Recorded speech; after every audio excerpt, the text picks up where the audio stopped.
অলপ আগতে মই হাঁহখিনি বনোৱা দেখালোঁ। এতিয়া মই হাঁহখিনি কেনেকুৱা হৈছে মই তাকে দেখাম। এইখিনি হাঁহখিনি দেখিছেনে? এয়া হাঁহ, এয়া হাঁহৰ মাংস, এয়া চাওক, এয়া হাঁহৰ মাংস। কিন্তু কোমোৰাখিনি একদম ধুনীয়া কৰি গলি গৈছে।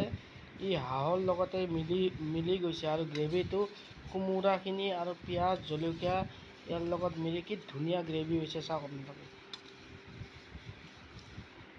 এইখিনি গ্ৰেভি আৰু এইখিনি হাঁহ খুব টেষ্টি লাগিব।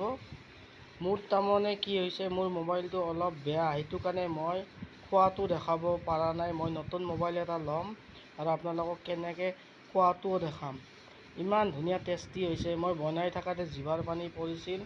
এতিয়াতো মোৰ খুব খাবলৈ মন গৈছে, সেইটো কাৰণে মই মাংসখিনি আৰু ভাত, আজি আৰু বেলেগ বনোৱা নাই, হাঁহৰ মাংস আৰু ভাত এইখিনিয়ে মই খাম। আপোনালোকেও এনেকৈ বনাই এপাক খাই চাব মোৰ দৰে, খুব টেষ্টি হ'ব। আপোনালোকে এপাক খাই চাব, তেতিয়াহ'লে ইয়াৰ বস্তুখিনি গম পাব হাঁহৰ মাংসটো কিমান টেষ্টি। এইটো হাঁহৰ মাংস। এইটোৱে মোৰ আজিৰ ভিডিঅ'। নমস্কাৰ।